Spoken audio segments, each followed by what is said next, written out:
सुदाम देव रुक्मणी मैया के महल के बाहर खड़े हैं। आज सिपाही और पहरेदार ने कहा, महाराज अगर भूख हो तो भोजन तैयार है, अगर स्वयं पाकी हो तो कच्चा सीधा सामान तैयार है, अगर धन की जरूरत है तो महाराज पैसा तैयार है, अगर वस्त्र चाहिए तो 16 उपरना। आपको क्या चाहिए? हमें रुक्मणी मैया की आज्ञा है। कोई साधु, कोई सन्यासी, कोई ब्रह्मचारी, कोई विरक्त, कोई संत, कोई ब्राह्मण आए, मुझसे पूछना नहीं, वो जो मांगे उसको देना। महाराज क्या चाहिए? कि मैं कुछ लेने नहीं आया। तो फिर जिसको कुछ लेना ना हो वो यहाँ आता ही नहीं है। कि नहीं, मेरे को ऊपर जाकर भगवान से मिलना है। कि महाराज ऊपर जाकर भी आप याचना ही करोगे, और ऊपर जाकर आपने याचना की तो हमारी मट्टी पलित हो जाएगी, मां नाराज हो जाएगी। कि जब मैंने कहा वो जो मांगे सो देना, आपने नहीं दिया, ये ऊपर आए, इनको ऊपर आने तक का श्रम क्यों? महाराज हम आपको ऊपर नहीं जाने देंगे। कि भी तो उनसे मिलने आया कि आपको वो जानते हैं, आपका द्वारकानाथ से कोई परिचय है? कि बहुत अच्छा परिचय है, वो मेरे को जानते हैं। कि वो आपके कौन हैं? कि वो मेरे बाल सखा, मेरे परम मित्र हैं। सुदाम देव ने ऐसा कहा। दोनों सेवक, दोनों सिपाही ठाका लगाकर हंसे। लक्ष्मीपति परमात्मा द्वारिकाधीश को मैत्री करने के लिए तुम जैसा दरिद्री ब्राह्मण मिला। अरे महाराज झूठ क्यों बोलते हो? कोई संसारी आदमी पेट के लिए झूठ बोले तो भगवान भी क्षमा करेंगे। महाराज आप ब्राह्मण हो, ब्राह्मण कभी झूठ नहीं बोलता। कि मैंने झूठ आज तक नहीं बोला, मैं सच कहता हूं। एक ही गुरु सांदीपनी ऋषि के आश्रम पर हमने वेदा अध्ययन, विद्या अध्ययन, शिक्षा ग्रहण की।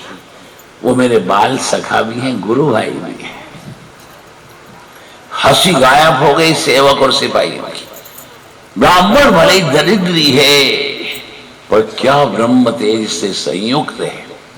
ऐसा ब्रह्म तेज से संयुक्त ब्राह्मण आज तक द्वारिका में नहीं आया। अगर ये मिथ्या बोलता, असत्य बोलता तो निस्तेज होता। क्योंकि एक असत्य अनेक पुनर्जन्म का कारण है। ध्यान दो, आप में से, मेरे में से किसी ने आज तक किसी डायरी में नोट किया कि मैं कितनी बार झूठ बोला? बोलो। एक असत्य अनेक पुनर्जन्म का कारण है। ब्राह्मण भले ही दरिद्री पर क्या ब्रह्म तेज से संयुक्त है। साधु और संत की परीक्षा जाति से नहीं, ब्रह्म तेज से होती। ब्रह्म तेज आंखों में, ललाट पर होता है। लगता है संध्याशील ब्राह्मण ने इसने गायत्री के कई पुरुष चरण किए।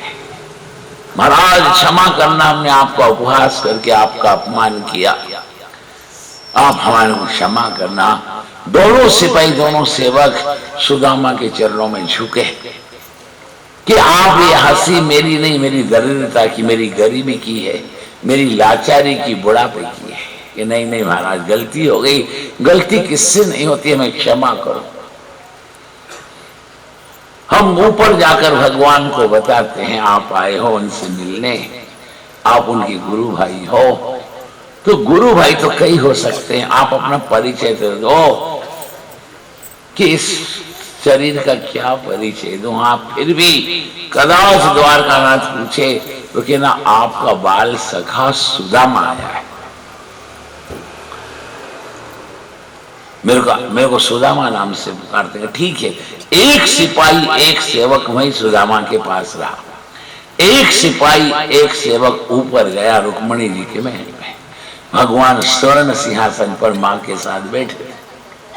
सिपाही और सेवक को आता देखकर प्रभु ने कहा, क्या बात है, अपनी सेवा का नियत स्थान छोड़कर यहाँ क्यों आए? मैंने तो आपको बुलाया नहीं। कि आपने नहीं बुलाया, हमें मजबूरी में आना पड़ा। ऐसी क्या मजबूरी है कि एक ब्रह्मर्षि, एक भूदेव आपसे मिलने आए। क्यों कैसे हैं कि शरीर अस्थि मात्र का पिंजर है, कमर झुकी, आंखें अंदर धसी है, मस्तक के केश योगी के जटा के जैसे, हाथ पांव की चमड़ियों पर झुर्रियां पड़ी हैं, चलते हैं तो थगले खाते हैं, हाथ पांव पर बड़ी बड़ी नस नाड़ियां दिखाई देती हैं। पर महाराज ब्रह्म तेज से संयुक्त है वो ब्राह्मण। ऐसा ब्राह्मण आज तक द्वारिका में हमने आया भी नहीं, देखा भी नहीं। भगवान को आश्चर्य हुआ, ऐसा ब्राह्मण। क्या रे आपने सब बताया, उसका परिचय तो यो कि वो आपके बाल सखा हैं, आपके गुरु भाई हैं। गुरु भाई, बाल सखा, अरे उनका नाम क्या है? नाम तो बताओ। सिपाही ने कहा, उन्होंने अपना नाम सुदामा बताया। सुदामा शब्द सुना है, भगवान सिंहासन से कूद पड़े, दौड़ते हुए जाते हैं। और भगवान को देखकर रुक्मणी जी को आश्चर्य हुआ, प्रभु क्या बात की? अरे रुक्मणी, मेरा सुदामा आया, सुदामा आया, सुदामा आया। घर घर घर घर घर घर घर घर पायरी पे से उतरे, घर के नौकर चाकर सेवक सब भगवान को दौड़ता हुआ देखते हैं।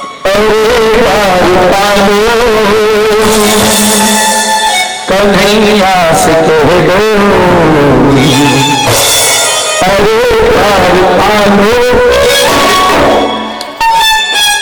कन्हैया से कह दो, डर पे सुदामा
को